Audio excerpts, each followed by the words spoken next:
अब आओ हमारे प्यारे प्यारे बच्चों।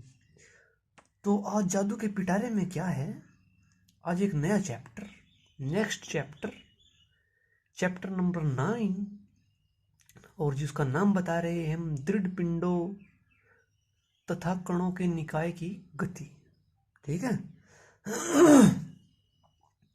तो यानी कि कोई आपका दृढ़ पिंड होता है, उसको आगे चल के आपको बताया जाएगा। या कणों के निकाय, निकाय का मतलब समूह, यानी कि कोई पिंड होगा वो छोटे छोटे कणों से मिलकर बना होगा। ठीक है। तो ये हमें उनकी घूर्णन गति पढ़नी है। अच्छा, घूर्णन गति का मतलब घूमने वाली गति। और ये पढ़ने के लिए हमें एक बहुत मोस्ट इम्पोर्टेंट टॉपिक, नाम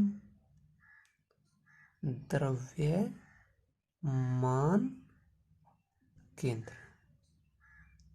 ये पढ़ना पड़ेगा ये, क्योंकि ये बहुत इम्पोर्टेंट है। तो ये क्या हो जाए, तो अगर जो थोड़ी सी इसकी डेफिनेशन के बारे में बताया जाए तो बस यूँ समझो, ये पूरे का पूरा पिंड, यानी कि हम अगर जब कोई पिंड बना दें, ठीक है, कोई पिंड बना दें हम, तो ये एक पॉइंट होगा, यानी कि द्रव्यमान केंद्र, यानी कि पूरे के पूरे द्रव्यमान का मुखिया है, यानी कि कोई ना कोई एक पॉइंट होगा ये, तो इसको हम द्रव्यमान केंद्र बोल लेंगे। थोड़ी सी डेफिनेशन से देखो, तो यानी कि किसी पिंड का द्रव्यमान केंद्र वह बिंदु होता है या वह बिंदु है जो पिंड के साथ, अगर जो हम इसकी गति करा दें ना, यानी कि इस तरह, ठीक है, इसको पढ़ के इस तरह खींच ले, तो यानी कि पिंड के साथ इस तरह गति करेगा कि जैसे कि पूरे पिंड का द्रव्यमान है बस यहाँ से है, यानी कि ये इकट्ठा करके हमने बिल्कुल यहाँ से कर दिया, समझ गए। तथा पिंड पर कार्य करने वाले सभी बल, यानी कि अगर जो हम इसको खींचे, यानी कि यहाँ से पकड़ के खींचे या इसको हम इस तरह पकड़ के खींचे, समझ रहे, तो यानी कि ऐसा लगेगा कि सारे बाह्य बल, टोटल एक्सटर्नल फोर्स इस पॉइंट पर लग रही है। तो ये तो हो गया अब ये डेफिनेशन। अब हम आपसे सिखाएंगे कि ये द्रव्यमान केंद्र निकालते किस तरह है। ठीक है।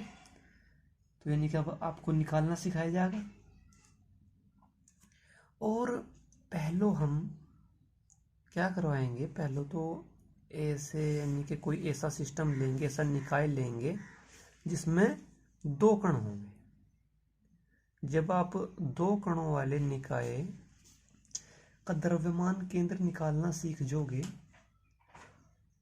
तो फिर हम आपसे बहुत सारे कणों का द्रव्यमान जो, यानी कि ऐसा पिंड होगा जिसमें खूब सारे कण हैं जैसा कि ये दिखाया गया है, तो फिर इसका भी निकालना सिखाएंगे। यानी कि पहले तो बेसिक पढ़ाया जाएगा, यानी कि अगर जो हमारे निकाय में 2 कण हो तब किस तरह निकलेगा। ठीक है। तो पहले तो आप एक बात ये याद रखो कि अगर जो हमारा ये 2 कणों का निकाय है, तो अगर जो इसका द्रव्यमान केंद्र आएगा तो इन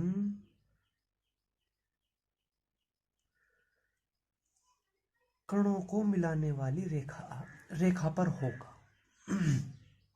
यहाँ हो, यहाँ हो, यहाँ हो, यहाँ हो। और यानी कि जो आपका द्रव्यमान केंद्र आएगा ना, अगर जो हमने इस तरह से लगा के इसको उठा दे ऊपर की ओर, तो यानी कि ना ये इधर गिरेगा ना इधर गिरेगा, बिल्कुल सीधा का सीधा स्ट्रेट रहेगा। यानी कि कुछ इस तरह आए, गिर गया, समझ गए, यानी कि बैलेंस हो जाएगा।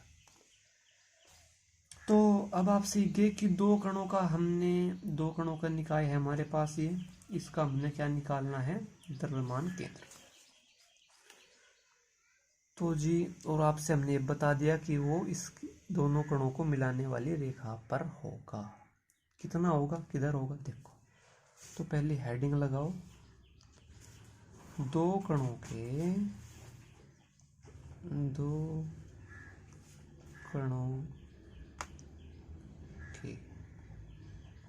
निकाय का द्रव्यमान केंद्र, centre of mass of a two particle system. ठीक भाई। तो ये तो बहुत इजी तरीका है। अब हम इसको किस तरह बनाएंगे, ये आप बना लिया कार्टेशियन प्लेन, कार्तीय तल बना लिया। मान लो कि कोई दो कण, एक ये है आपका, एक ये है, इसका द्रव्यमान m1, इसका m2, ये आपका position vector, origin point x y। तो अब हम इनके पोजीशन वेक्टर खींचेंगे और कहाँ से खींचे जाएंगे, वे ले जाएंगे मूल बिंदु से। तो m1 का पोजीशन वेक्टर आ गया ये, और जी ये आ गया ये। तो ये r1 वेक्टर पहले कण का पोजीशन वेक्टर स्थिति सदिश, ये दूसरे कण का r2 वेक्टर। हमने आपसे बताया कि इनको मिलाने वाली रेखा पे होगा, तो ये हमने मिला दी। और मान लो वो यहाँ से है, मान लिया कहाँ से रिप्रेजेंट कर रहे इसको हम, सी से, तो उसका पोजीशन वेक्टर हो गया r c m. C m का मतलब मुख्यमंत्री नहीं, सेंटर ऑफ मास। आगे बात समझ में। तो जो उसका फॉर्मूला बनेगा आपका, वो बनेगा जी आर सी एम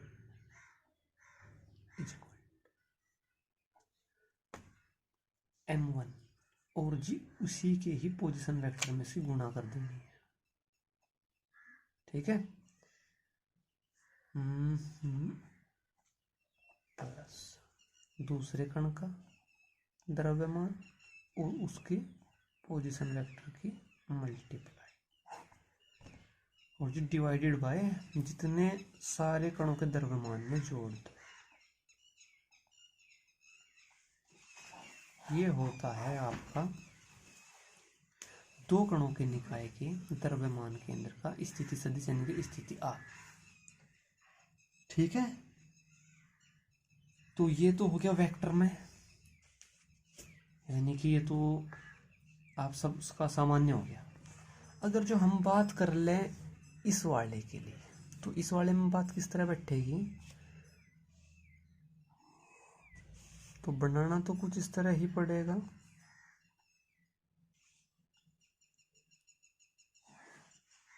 इनके तो होगा द्विविमीय, द्विविमीय भी त्रिविमीय, यानी कि 2D 3D ये सब के लिए है।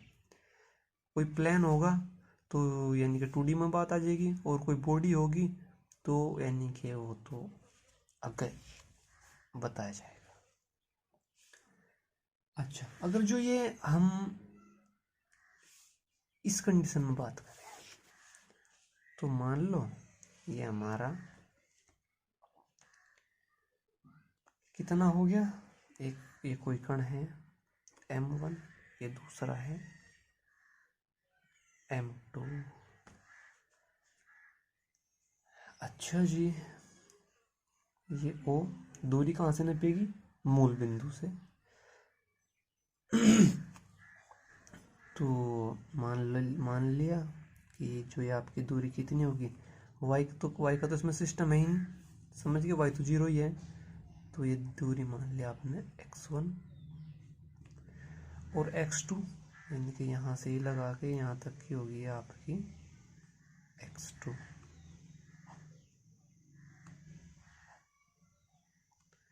ये x1 और ये x2।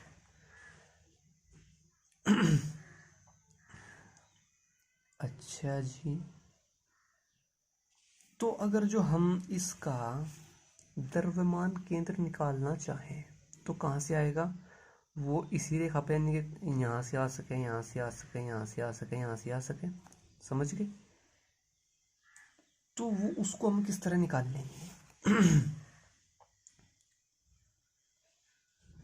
ये इसको फिर बोल लेंगे हम एक्स सेंटर ऑफ मास, यानी कि एक्स एक्सिस पाएगा। वही लगाओ फॉर्मूला जो उन सब पे आपसे बताया, बस इसमें दिशा का सिस्टम हट जाएगा, क्योंकि यहाँ से कोई दिशा है ही नहीं, समझ रहे, बिल्कुल एक ही डायरेक्शन है, तो यहाँ से दिशा को डिफाइन करने की कोई ज़रूरत नहीं है। तो बस यहाँ से क्या आ जाएगा, m1x1 plus m2x2 upon m1 plus m2। फिर बात हो जाएगी ये, ठीक है जी। और अगर जो हम इसको डिफाइन करना चाहें, तो अगर जो हम द्रव्यमान में दूरी की गुणा करते हैं, समझ रहे, तो ये बन जाएगा आपका द्रव्यमान आघूर्ण, ठीक है। तो अगर जो हमने सेंटर ऑफ मास निकालना है, तो कुछ इसको हम इस तरह बोल सकें कि कणों का द्रव्यमान आघूर्ण निकाल लो, उन सबको जोड़ दो और डिवाइड कहाँ से करनी है, कुल कणों का द्रव्यमान। इस तरह भी इसको आप डिफाइन कर सकते हो, ठीक है। और इसमें एक और बात मजे की है कि यदि हम हमारे सेंटर ऑफ मास, यहाँ तो ये कुछ यहाँ से बैठेगा, समझ रहे, कुछ इस तरह से बैठेगा, कहीं भी बैठेगा।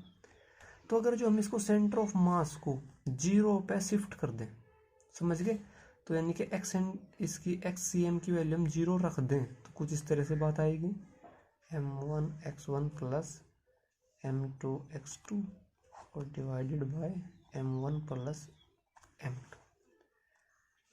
तो अगर ये इसको सिंप्लीफाई किया जाए, तो इसकी गुणा इधर मान लो, तो क्या आ जाएगा आपका m1x1 प्लस m2x2।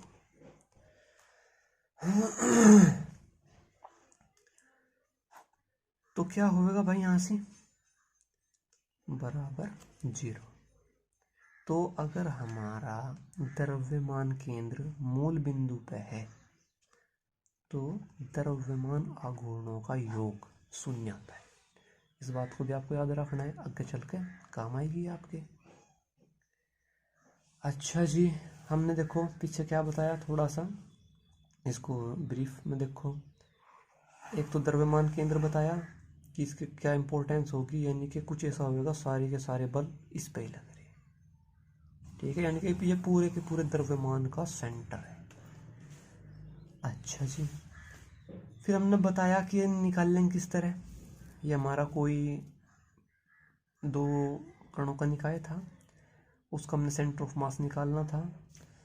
तो क्या करेंगे, m1 m2 ये 2 कण हैं, ये इनके position vector r1 vector r2 vector होंगे, ठीक है। तो अगर जो हम सेंटर ऑफ मास का पोजीशन वेक्टर निकालना चाहे, इसकी स्थिति निकालनी चाहे, तो वो क्या आएगी, द्रव्यमान आघूर्ण निकाल लो हर एक कण के, उनको जोड़ दो और जो कुल कणों के द्रव्यमान से, यानी कि m1 प्लस m2 इससे भाग दे दो।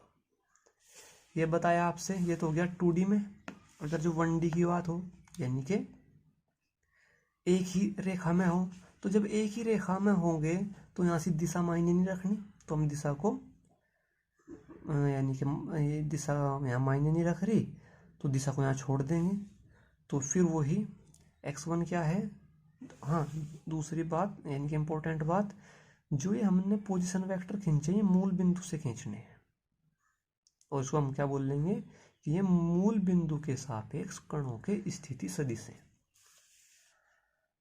आगे जी, तो फिर यहाँ से भी हमने दूरी मूल बिंदु से लेनी थी, तो ये दूरी इतनी हमने x1 माननी, इतनी दूरी x2, तो फिर इनके द्रव्यमान आघूर्ण निकाल ले, यानी कि m1x1 m2x2, ये पहले कण का द्रव्यमान आघूर्ण, ये दूसरे का आघूर्ण जोड़ दिया, और जी जितने कण थे उन सब के द्रव्यमान से भाग दे दी जोड़ करके। तो इस पे न्यूमेरिकल भी बन जाएंगे, तो न्यूमेरिकल बाद में करा देंगे, ठीक है। तो ये यानी कि अब आप 2 कणों का निकालना तो सीख गए। अगर जो आपके पास 1000 कण हो तब क्या करोगे?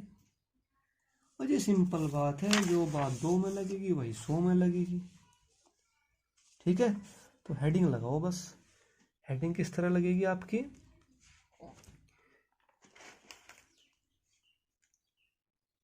कि n कणों के समूह, यानी कि जो आपका पिंड होगा उसको हम n कणों का समूह भी बोल सके या n कणों का निकाय भी बोल सके, तो उसका हमने सेंटर ऑफ मास निकालना है। तो ये हो गया n कणों के निकाय, निकाय का मतलब समूह, n कणों के निकाय का द्रव्यमान केंद्र। इंग्लिश में बोले तो centre of mass of a system of n particle. अंग्रेज कुछ इसी तरह से बोल रहे हैं, थोड़ा झटका सा दे, मैं समझ में भी नहीं आती बात। तो चलो, तो ये किस तरह निकाल लेंगे जी हम? इसमें फिर वही हमें क्या करना है, हमें ये बनाना, फिर कार्टेशियन प्लेन बनाना है, कार्तीय तल बनाना, और इसको कंप्लीट करो। दिखा नहीं, सॉरी, कंप्लीट हो गया है। अच्छा, इसके बाद क्या करना है, ये आपका कोई भी बॉडी है, पिंड है, ठीक है, और इसमें n कण है। तो वही सिंपल सी बात है मेरे चांद। मान लो एक कण ये, दूसरा कण ये कहीं से मान लो ये, और इसी तरह पहला, दूसरा, तीसरा, चौथा, पांचवा, कहाँ तक बात जाएगी? n तक। n की वैल्यू कुछ भी हो सके। तो इसका द्रव्यमान पहले कण का m1, इसका m2, और इसका हो जाएगा कितना? mn। तीसरा, चौथा, पांचवा हमने छोड़ दिया, ज़्यादा यहाँ से बीरबल की खिचड़ी सी हो जाती। तो खिचड़ी तो आपकी मम्मी खिलाएगी, हमें जो खिलाना है हम वो खिला रहे हैं। तो मान लिया कि ये हो गया इसका सेंटर ऑफ मास। तो जी ठीक है, अब इनके सबके पोजीशन वेक्टर लेंगे। कहाँ से लेंगे हम? ये लेंगे जी हम मूल बिंदु के सापेक्ष, यानी कि रिस्पेक्ट टू ओरिजिन पॉइंट, ठीक है। ये r1 वेक्टर हो गया, r2 वेक्टर, और इसको क्या बोल लेंगे? rn वेक्टर, और ये हो जाएगा आपका, थोड़ा गलती हो गया, rcm वेक्टर। तो एक बार इनको लिख दे, r1 vector, r2 vector, rn vector, और ये हो गया और सेंटर ऑफ मास वेक्टर। तो इसका फॉर्मूला वही है, कुछ नहीं करना है, कोई नया नहीं है, बस आप फॉर्मूला लगाओ, r सेंटर ऑफ मास। क्या करेंगे? पहला कण द्रव्यमान गुण, यानी कि दूरी की गुणा, यानी कि पोजीशन वेक्टर की गुणा, तो उसी की, किसी और के नहीं, उसी की, प्लस फिर m2, और जी फिर r2 का वेक्टर, यानी कि समझ गए, दूसरे कण का। और इसी तरह से बात चलती चलती बात बढ़ती गई। कहाँ तक बढ़ा दी हमने? n कणों तक, mn और जी rn, और इसका वेक्टर समझ में आ गई ऊपरली वाली लाइन।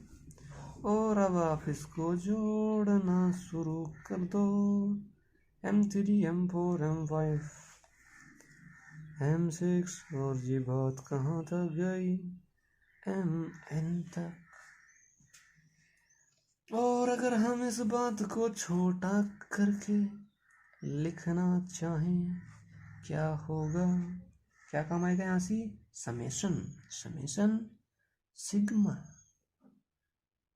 जी, सिग्मा और जोन देखो सब क्या लिख रहा है, द्रव्यमान और जी दूरी, द्रव्यमान दूरी, द्रव्यमान दूरी, यानी कि द्रव्यमान स्थिति सदिश, द्रव्यमान स्थिति सदिश पहले वाले के लिए, दूसरे वाले के लिए, तीसरे वाले के लिए।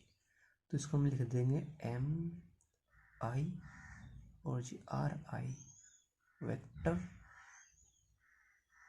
और लिए अब डाल लो आई की लिमिट। तो आई की लिमिट कहाँ से चलेगी, 1 से चलेगी और कहाँ तक जाएगी, n तक जाएगी। यानी कि जब हम आई बराबर 1 लेंगे तो ये आ जाएगा m1 r1 का वेक्टर, समझ गए। फिर ये सिग्मा क्या करेगा, बीच में ऐड का निशान डाल देगा। फिर हम आई की वैल्यू 2 लेंगे तो प्लस क्या हो जाएगा, m2 r2 वेक्टर, समझ गए। इसी तरह फिर कहाँ तक बात जाएगी, ये इसका काम क्या है, बीच में जोड़ का निशान डालते रहना। लो जी लो जी लो जी।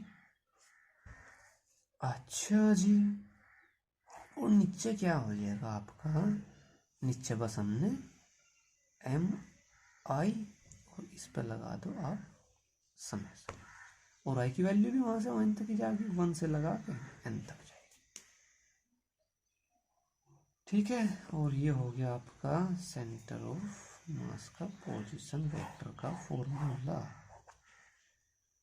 इसमें कोई डाउट है, ठीक है। और ये अगर जो, और ये क्या होगा, अगर जो मैं वो पूरे पिंड का द्रव्यमान दे दे नहीं, अगर जिसका द्रव्यमान पूरा का पूरा 10 किलोग्राम है, तो यहाँ से ये सारे छोटे छोटे कणों का द्रव्यमान का जोड़ी तो लिख रहा, तो यहाँ से ये पूरे के पूरे पिंड का द्रव्यमान लिख रहा। अगर जो हमें वैल्यू नहीं पता है तो हम ये रख देंगे, अगर जो वैल्यू पता है तो हम वह वैल्यू रख देंगे। समझ में आ गई इतनी बात। और यहाँ से भी वही बात लगेगी। और अगर जो हम इसको थोड़ा सा अलग देखें, क्या लिख रहा है, अगर जो हमने यानी कि किसी बॉडी के द्रव्यमान केंद्र को निकालना है तो क्या करेंगे, हम हर एक कण का द्रव्यमान गुण निकाल लेंगे, उसको जोड़ते जाएंगे और उसको छोटे छोटे कणों के सारे, यानी कि जो जिन कणों का हमने द्रव्यमान गुण निकाल के जोड़ के ऊपर लिखा, अब उन्हीं कणों के द्रव्यमान का जोड़ करते हैं, यानी कि नीचे पिंड का कुल द्रव्यमान आ जाएगा। और इनको इससे डिवाइड करने पर हमने द्रव्यमान केंद्र मिल जाएगा, ठीक है। और यहाँ से वही बात लगती है कि अगर जो हम इसको सेंटर ऑफ मास को, यानी कि इस पिंड को यहाँ से उठा के कुछ इस तरह से शिफ्ट कर दे कि ये हमारा सी इस पे आ जाए, तो फिर क्या बनेगा, ये फिर 0 हो जाएगा। और ये इसको शॉर्ट में क्या लिख देख रहे हैं, इसको शॉर्ट में लिख देख रहे हैं सिग्मा एम आर। ये आई ऑटोमेटिक अंडरस्टैंड है कि आई की वैल्यू 1 से लेके n तक गई, और ये एम आई है और ये आर आई है। और जी इसको बस हम क्या लिख देंगे, सिग्मा क्या हो जाएगा आपका m। तो फिर इसकी गुणा यहाँ आ जाएगी, तो क्या हो जाएगा, sigma m r is equal to 0। यानी कि अगर जो हमारा द्रव्यमान केंद्र मूल बिंदु पर हो जाए तो कणों के द्रव्यमान आघूर्णों का योग 0 होता है। तो ये आपकी समझ में आ गया जी सारा, ठीक है, बहुत अच्छे बच्चे।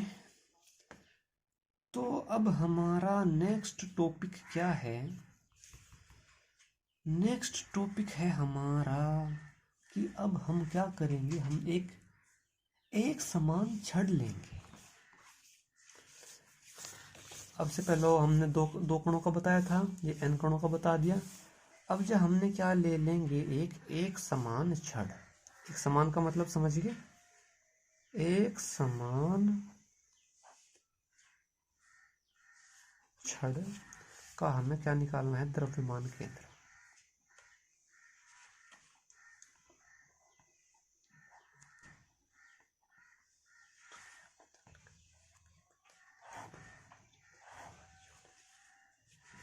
ठीक है, तो एक समान का मतलब समझ लो। एक समान का मतलब ये है कि उस छड़ का जो लंबाई यानी कि छड़ में जो आपकी चौड़ाई होगी वो लंबाई के सापेक्ष नगण्य होगी, समझ रहे।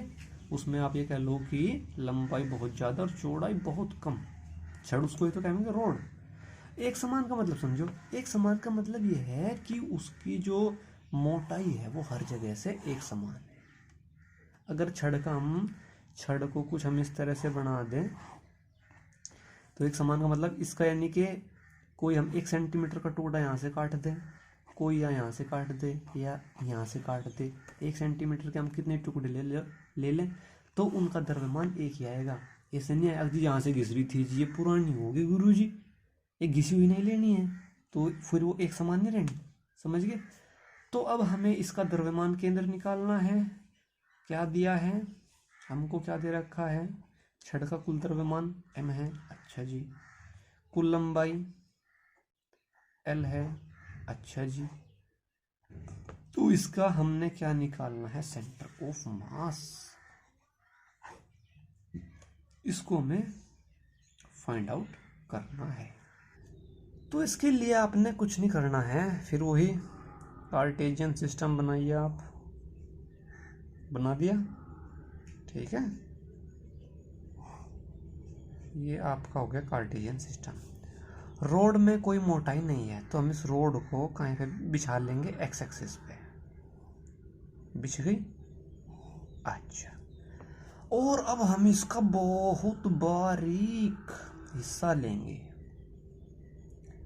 और ये बारीक हिस्सा इसको है तो ये इतना ही जितना हमने एक बार खींची ना, है तो इतना ही मोटा, लेकिन इसको समझाने के लिए हम मोटा बना दिया, यानी ये बिल्कुल आपके बाल के जितना बारीक है, ठीक है। तो ये हमने मोटा बना दिया और इसकी लंबाई मान ली हमने कितनी, dx, और इसकी यहां से दूरी मान ली हमने कितनी, x, समझिए। तो ये दूरी आपकी x और इसकी दूरी dx, कुल लंबाई l, कुल द्रव्यमान m। तो अगर हम कहें कि इसका एकांक, ठीक है, एकांक दूरी में कितना द्रव्यमान होगा, समझ रहे, एकांक दूरी में कितना द्रव्यमान होगा। एकांक दूरी का मतलब यानी कि 1 मीटर में ये कितना द्रव्यमान रखेगी। तो इसके लिए वही आप एक एक नियम वाले लगाओ, यानी कि जिस तरह से आप निकालते थे कि जी 12 किलो का मूल्य कितना लगाएं, महंगा करे कि सस्ता करे, लो 60 वाला, अच्छा केला, समझ गए। तो ये तो हो गया 12 किलो का, तो 1 केले का किस तरह निकल लग रहे थे, इसको भाग दे दी, ठीक है। तो इसकी जो ये एकांक, यह है एकांक केले का मूल्य, तो क्या आ गया, 5 केले, नहीं, क्योंकि यहां से रुपया था ना, नीचे थे केले, तो केले नीचे तो गए, तो 5 रुपया प्रति केला, समझ रहे, 5 रुपये प्रति केला, यानी कि 1 केला 5 रुपये का है। आपको 13 चाहिए, 14 चाहिए, तो बस इसमें एक किस्म का रेट ही तो आ गया, भाई रेट बताओ कितना है। तो रेट आ गया आपका, ये आपकी दर आ गई। तो इसमें से आप अब जब आपको 11 चाहिए, 12 चाहिए, 13 चाहिए, जितने आपको केले चाहिए आपको उतना ही रुपये देने पड़ेंगे। तो वही सेम हमने यहाँ से हम रेट निकाल रहे कि हमारे 1 मीटर में कितना वजन आया, 1 मीटर रोड में कितना वजन आया, समझ रहे। तो L मीटर में आया वजन हमारा m, कुल लंबाई, कुल द्रव्यमान, और 1 मीटर में यानी कि एकांक लंबाई में ये आ गया आपका m/l। तो अगर जो हम इससे जाइए क्या हो गया कि कुछ ग्राम प्रति मीटर, समझ रहे, वो कितना भी होगा, जितने आपकी ग्राम या किलोग्राम, सॉरी स्टैंडर्ड लेंगे तो किलोग्राम, तो यानी कि x ग्राम प्रति मीटर आ गया। तो बस अगर जो आपको 5 मीटर में चाहिए तो क्या कर देंगे, m/L इंटू 5। आपको 6 मीटर की चाहिए और उसका वजन आप निकालना चाह रहे, तो m/L ये आपका रेट हो गया, ये आपको जितना चाहिए। और अगर जो हमें dx का चाहिए, ठीक है, वो आ जाएगा आपका m/L इंटू dx। ठीक है, तो अब इसका इतने का वजन हमें, यानी कि इसका इतने का द्रव्यमान मिल गया। ठीक है, कितना है, m/L इंटू dx, ये तो इसकी वैल्यू है। और अगर जब इसको रिप्रेजेंट करेंगे तो कर दो dm, यानी कि बहुत छोटा द्रव्यमान। तो हम इसको कुछ इस तरह लिख सके कि dm की वैल्यू कितनी होगी आपकी, m/L इंटू dx। तो अब निकालना है हमें सेंटर ऑफ मास। तो इसका फॉर्मूला किस तरह लगेगा, तो वो ही अब हमें यहां से जरूरत पड़ेगी इंटीग्रेशन, समाकलन। ठीक है, जमाना बदल गया, हम बदल गए, सब बदल गए। तो ठीक है, वो समेसन का जमाना चला गया, सिग्मा का जमाना चला गया, 3G चला गया, 4G आ गया। तो ये आपका अब तो इंटीग्रेशन आ गया। तो देखो जी, अब आपने निकालना है, देखो जो इसका x क्यों लिखा, x इसलिए लिखा क्योंकि हमारी छड़ x एक्सिस पर पड़ी थी, और इसका जो द्रव्यमान केंद्र आएगा वो x एक्सिस पे ही आएगा। तो क्या करेंगे हम, इसका द्रव्यमान आघूर्ण निकाल लेंगे। इसका द्रव्यमान आघूर्ण किस तरह, उसमें दूरी होकर थी उस कण की, और उसका द्रव्यमान, दूरी कहाँ से, मूल बिंदु से। तो जी देखो, पहले यहाँ से हमने दूरी ही लिख दी, उल्टा है, यानी कि गुणा गुणा तो करनी है। और जी द्रव्यमान, अब इस कण का द्रव्यमान आघूर्ण आ गया। तो इसी तरह से, ठीक है, ये आ गया इस टुकड़े का द्रव्यमान आघूर्ण, और भाग का इसकी करंट, और भाग बाद में बताएंगे। ये तो हो गया एक, और इसमें ये आपकी नो बताओ, ये आपकी 4 मीटर लंबी रॉड है। ठीक है, और उसमें अगर जो आप एक बाल जितने जितने उसके हम पीस करें तो कितने होंगे, ये यहाँ से खट खट खट खट, समझ गए समझ गए समझ गए समझ गए समझ गए समझ गए समझ गए समझ गए, तो समझ ही गए बस। तो ये तो होया एक हिस्से का, और इसी तरह हमने तो सारे हिस्सों का द्रव्यमान आघूर्ण निकाल करके उनका जोड़ करना था। जोड़ के लिए हम समेसन लगाते थे, तो समेसन चला गया, अब इंटीग्रेशन आ गया। और वहां से लिमिट भी थी आपकी कि 1 से और n कणों तक, यानी कि सभी कणों तक जाना है। और यहाँ से जो आपकी लिमिट रखोगे, ये बस x की वैल्यू करेंगे कि जो ये 0 से, यानी कि मैं छोटे छोटे जो आपके हिस्से होंगे, टुकड़े होंगे इस छड़ के में 0 से शुरू होंगे, और कहाँ तक जाएंगे, कोई यहाँ से होगा, कोई यहाँ से होगा, कोई यहाँ से होगा, कोई यहाँ से होगा, तो यानी कि मैं L तक जाएंगे। तो इंटीग्रेशन करना है हमें कहें का x इंटू डी एम, और जी लिमिट फ्रॉम 0 टू L। और जी फिर नीचे भी ये बहुत छोटा, यानी कि उन सबको, यानी जो उनसे छोटे छोटे में आपके पीस आए थे, उनको क्या करना है, उनको सबको जोड़ना है। तो उसका भी जोड़ दिया जी हमने। तो बस अब कुछ नहीं रब बचा,